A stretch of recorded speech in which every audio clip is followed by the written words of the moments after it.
Cappuccino coffee, মন্দ হয় না। কিন্তু কফি শপে গিয়ে প্রতিদিন কফি খাওয়া কি সম্ভব? মোটেই না। তবে কফি শপের মতন কফি যদি হয় বাসাতে, তাহলে কেমন হয়? Wow, excellent. সেটা কিভাবে সম্ভব দেখে নেওয়া যাক। আমি এখানে 2 টেবিল চামচ কফি নিচ্ছি। যে কোনো ব্র্যান্ডের কফি নিতে পারেন। আমি নিচ্ছি নেসলে কফি।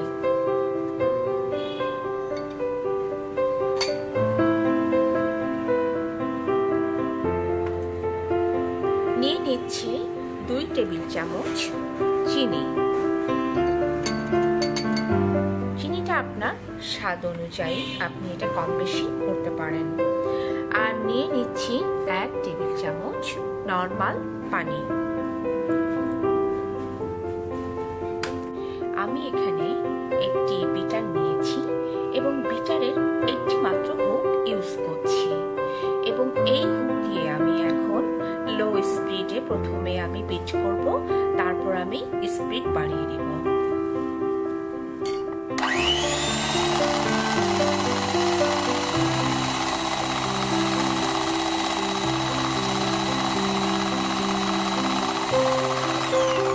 প্রথমে কফির কালারটা পুরো চেঞ্জ হয়ে গেল, তারপরে এখন ফোম আকারে ধারণ করবে।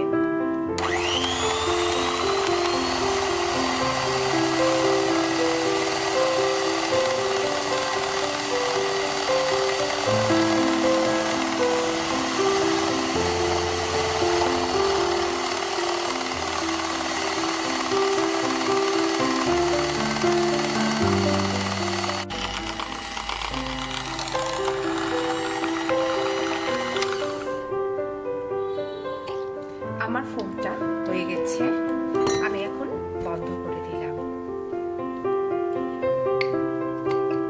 কি সুন্দর ফোম হয়ে গেছে।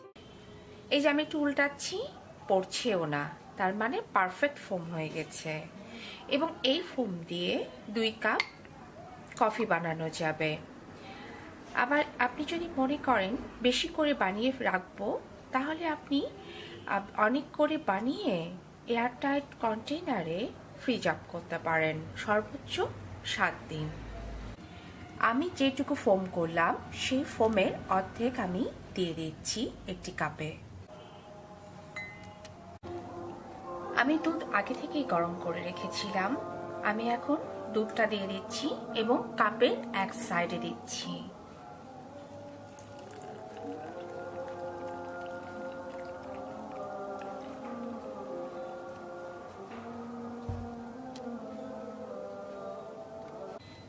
এই যে দেখতে পাচ্ছেন ফোমটা উপরে ভেসে উঠেছে। আমি এখন হালকা হাতে এটা গুলিয়ে নিব।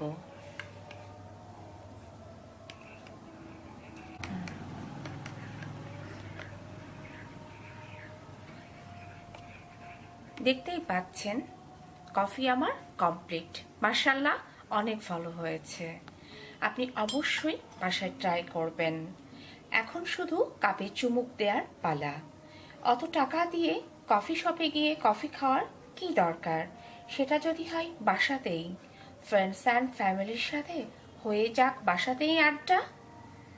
অনেক বেশি সবাই ভালো থাকেন, সুস্থ থাকেন, আমার জন্য দোয়া রাখেন। এই কামনায় আল্লাহ হাফেজ।